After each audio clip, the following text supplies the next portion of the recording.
Então a primeira pergunta que a gente precisava de pensar, e a gente vai olhar algumas passagens da Bíblia, nós vamos pensar o seguinte: eu estou falando para crente, porque o culto de domingo de manhã é para crente, e se alguém está nos visitando, você é muito bem-vindo, mas nós estamos falando aqui para a igreja do Senhor, esse é o nosso propósito. Como é que a gente vai lidar com o problema do pecado, que é um problema que afeta todos nós? Então, algumas perguntinhas seriam importantes.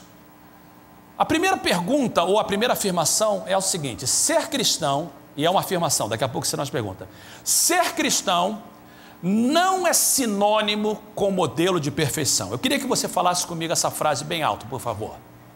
Ser cristão não é sinônimo com modelo de perfeição. E a gente precisa de olhar essas passagens da palavra de Deus, e eu não projeto, mas eu coloco o texto aí, e se você puder abrir, seria muito bom, porque eu falei que nós vamos agora nesse ano, né, a gente quer trazer a Bíblia para a igreja mais, ler a Bíblia mais, então, amém por isso.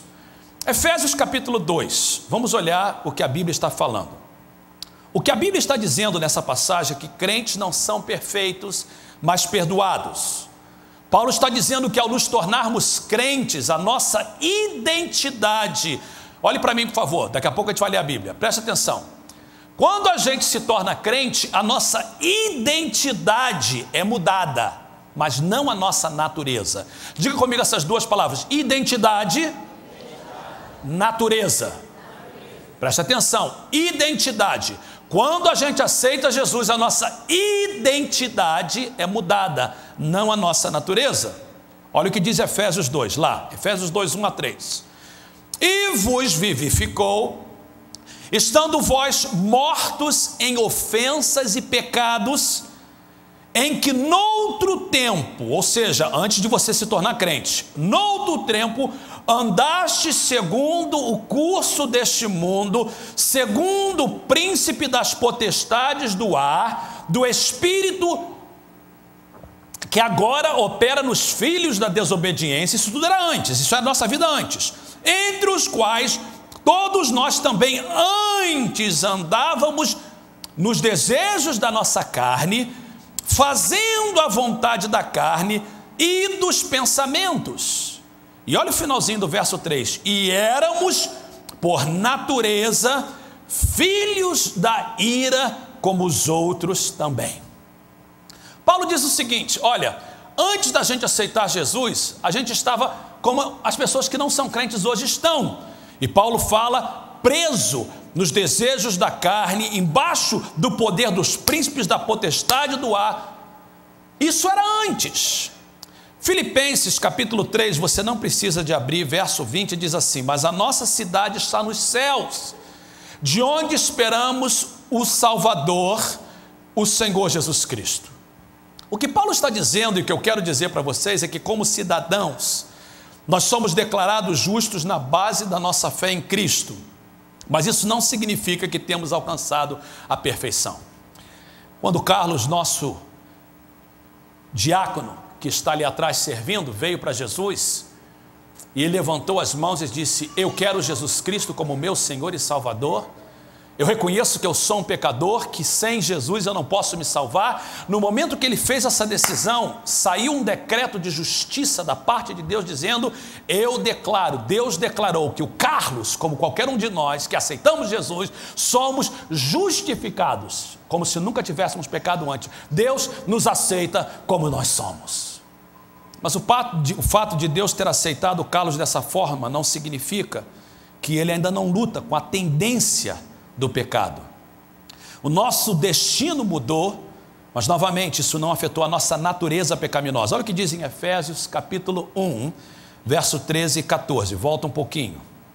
Diz assim: no momento da conversão, Deus nos sela com seu Espírito, em quem também vós estáis depois, e a palavra-chave, se você pode sublinhar, é depois, em que também vós estáis, depois que ouviste a palavra da verdade, o evangelho da vossa salvação, tendo nele também crido, foste selado com o Espírito Santo da promessa, o qual é o penhor da nossa herança para a redenção da possessão adquirida para louvor da sua glória.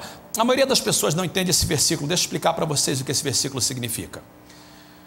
O Espírito Santo é o nosso selo, é o nosso penhor. E a forma melhor de explicar isso na nossa cultura é o seguinte: o Espírito Santo é a nossa aliança de noivado. O que ele está dizendo é o seguinte: quando Deus nos resgatou e nos justificou, Ele colocou-nos o seu Espírito e nos deu uma aliança de noivado, o penhor, dizendo o seguinte: Ele está com vocês, Ele vai estar guardando vocês, Ele vai estar protegendo vocês até o dia que vocês estejam completamente livres desse problema terrível. Eu coloquei no dedo e agora não vai sair de jeito nenhum. Até que a gente esteja totalmente livre da tendência do pecado.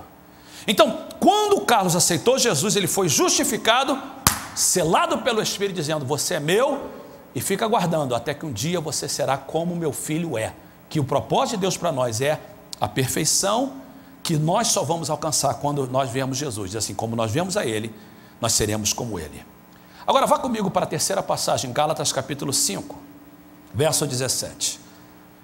O problema é, e quando nós falamos sobre, na última série, e a gente tinha aqueles 3 diáconos aqui em cima, ficou bem claro isso. O problema é que, embora nós somos salvos, existe essa luta contínua da carne contra o Espírito. Gálatas 5,17 diz assim: porque a carne cobiça contra o Espírito, e o Espírito contra a carne, estes opõem-se um ao outro, para que não façais o que quereis. Deus se responsabilizou pelas mudanças verticais. Deus se responsabilizou pela justificação, pelo penhor do Espírito, pela salvação. Mas Deus nos deixou aqui na terra para continuar trabalhando a nossa salvação no âmbito horizontal. E Paulo diz em Gálatas 5,17, essa luta é uma luta diária. Então, a primeira coisa que eu queria que você entendesse ao falarmos de livre do pecado é: ser cristão não é sinônimo de modelo de perfeição. Significa o seguinte: mesmo crente, a gente ainda está trabalhando, estamos lutando com a carne, e às vezes nós vacilamos, mas isso não significa que somos escravos do pecado. Ok, número 2, leia comigo ali: porque somos pecadores por natureza. Todos juntos? Porque somos pecadores por natureza, podemos nos tornar pecadores em prática. Mais uma vez bem alto: porque somos pecadores por natureza, podemos nos tornar pecadores em prática. Fale comigo essas duas últimas palavras: natureza, mais alto, natureza e prática. Natureza, prática. Eu faço isso porque é importante você repetir. Ou seja, a natureza nossa, mesmo crente, é uma natureza que está com essa tendência de pecado. Mas a gente tem que ter cuidado para que a gente não use essa natureza para nos tornarmos um pecador em prática. E o problema aí é a palavra prática. 2 passagens importantes da Bíblia que está aí para vocês também. Gálatas 5, verso 19 a 21. Porque as obras da carne são manifestas, as quais são, isso é obra da carne: adultério, a Bíblia na NVI diz imoralidade sexual, que a palavra no grego é porneia, todo tipo de desvio sexual, sexo antes do casamento, fora do casamento, imoralidade sexual, prostituição, impureza, lascívia, idolatria, feitiçaria. E muitas pessoas que estão na igreja há muito tempo, graças a Deus, elas já foram libertas de várias dessas, mas quando chega aí, inimizade, porfias, emulações, iras, pelejas, dissensões, heresias, invejas, homicídios, bebedices, glutonaria, em outras Bíblias diz orgias e coisas semelhantes a estas, acerca das quais vos declaro, como já antes vos dissem, que os que cometem, eu amo a NVI que diz que os que praticam tais coisas não herdarão o reino de Deus.